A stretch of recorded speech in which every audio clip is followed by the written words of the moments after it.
welcome to Therapy Book Thursday. My name is Kayla Vance, and today I would like to read to you Milo's Monster, written and illustrated by Tom Percival. I have read many of the other books in the series written by Tom Percival, and I think they're all really great. And there's a little sticker up here that says a big bright feelings book, and that is what this book is. It is a book about jealousy. So if you're a parent or a teacher or a therapist or anybody looking to find a book or talk about jealousy, this would be one of those books. So let's get to it, and then we can talk a little bit about it afterwards. Milo's Monster.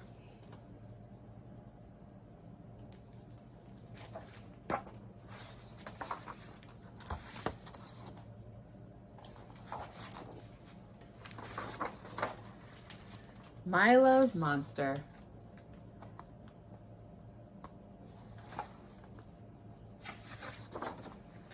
Milo lived in a neat little house on a neat little street. He loved his home for lots of reasons, but mainly because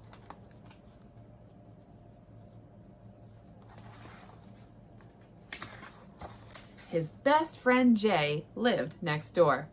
Milo and Jay shared the good times, the bad times, and everything in between. Nothing could beat the feeling of having a best friend.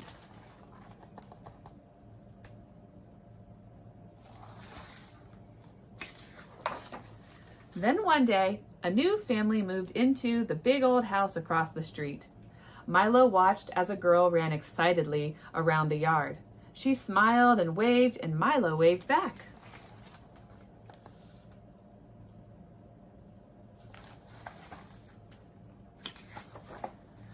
Later that afternoon, Milo went to visit Jay, but he wasn't in. He had gone over to the big old house across the street without telling Milo. Jay and the girl were in the yard, laughing very loudly. A funny feeling squirmed around in Milo's tummy.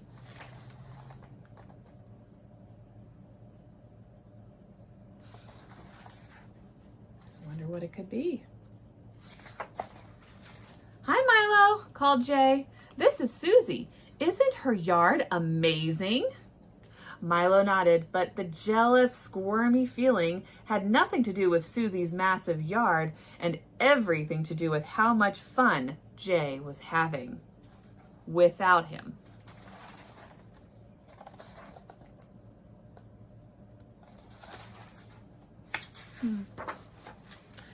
The next day, Jay was out again. Milo knew exactly where he would be. And sure enough, he was outside reading comics with Suzi. Then Milo had a horrible thought. What if Jay didn't want to be best friends with him anymore? The squirmy feeling took over completely, and as it did, something very strange happened.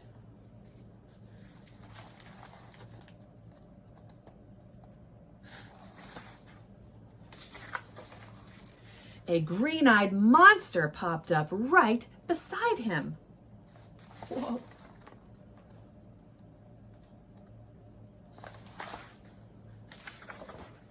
"It's not fair," muttered the monster. "Jay is your friend, not Suzi's." From then on, the green-eyed monster wouldn't leave him alone. Whenever he saw Jay and Suzi laughing, the green-eyed monster said they were making fun of him. And whenever he saw them playing, the monster hissed that they were having more fun without him.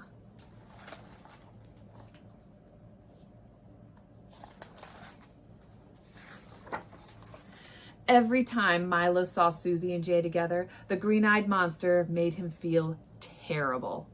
So Milo decided to stop seeing them at all. If they came to his house, he pretended not to be in. If he saw them at the park, he would hide. And if either of them asked what was wrong, he just said, "Nothing," and turned away.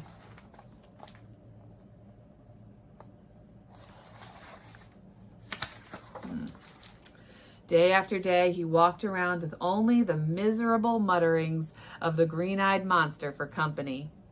Until one day,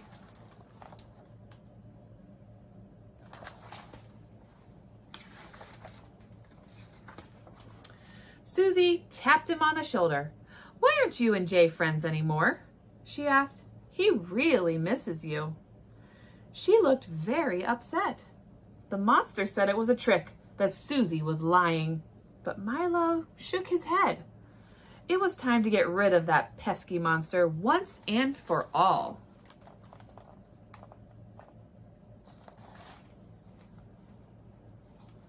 I wonder how he does it. Milo shut his eyes tight. He took a deep breath and tried to force the bad feeling away. The green-eyed monster protested and muttered mean words, but its voice became quieter and quieter and quieter, until at last it was completely gone.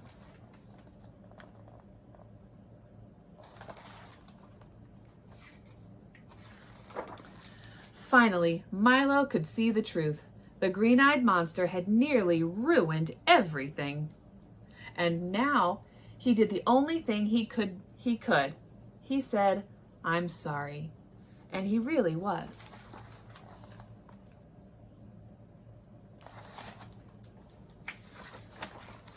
Soon they were all friends again, laughing and playing in Suzi's yard together. Milo smiled. Nothing could beat the feeling of having a best friend.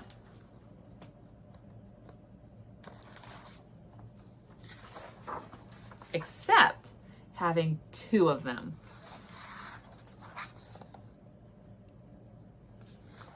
The end. So what the author does here is he has a little note in the back of every book for the reader or for the adults to talk a little bit about what was in the book. So, dear reader, everyone feels jealous from time to time. It's completely understandable, but that doesn't make it feel any less horrible. The trouble is that, like Milo, we never know exactly what everyone else is thinking or feeling. So it can be easy to let that pesky green-eyed monster take over. Here are a few simple tips to help you deal with those jealous feelings. 1, if you feel like a friendship is getting a bit wobbly, it's always best to explain how you feel to your friend. A good talk always helps to clear the air. Number 2, when we're tired, everything seems more difficult. So if you're feeling upset with a friend, then take a step back. Get a good night's sleep and talk things through another day. Number 3, talk about how you feel with a trusted adult. They'll be able to help you work through your feelings and offer you advice. No matter how you're feeling, remember that it always helps to talk about it. Be open, be honest, be you. Love, Tom. And then if you would like more on that, there's an organization that offers resources called childmind.org. I really like the depiction of jealousy in here and how it's the green-eyed monster. And he did a really good job of recognizing some of the body sensations that may happen when somebody feels jealous. Again, both kids and adults can have those feelings. And I actually saw a video recently where some of the worries came out, and one of the worries maybe is that, aside from like seeing your friend play with another friend, and that feels like, like it hurts, and maybe you're worried that the new friend will take your friend away from you. Some people even worry that maybe there's not enough, the people like your friend is not able to hold enough friendship, like there's not enough room, and so that they will choose the other person over you, or kind of like there's not enough love to be held. And we can always have more friends. It's about how we spend our time with them and who we open our lives to and who we give our attention to, and if we're being nice to them and they're being nice to us. So jealousy is a normal feeling that everybody has, and we want to be able to talk to somebody about that, like a teacher or a parent, and see what we can work out, because just like in this book, with Milo and his friend, and now the friend's name I forgot, Jay, and then the new friend, Suzi. You know, they were all able to be friends together, but at first it took a little jealousy to be able to figure that out because Milo didn't actually know what Jay and Suzi were thinking and feeling, but he made the assumption and he guessed, and he was wrong. It sounds like Jay and Suzi really wanted to play with Milo, but Milo didn't think they did. So I hope you enjoyed Milo's Monster, and you can find all of these books where books are sold. I have an Amazon list, or I don't know what you call them, an Amazon shopping cart list, and you can find this book in there. All the books that I read for Therapy Book Thursday are in there, so you can find them in there if you would like, and the link will be in this post. Have a wonderful rest of your Thursday. I will see you next week for Therapy Book Thursday. Have a good day.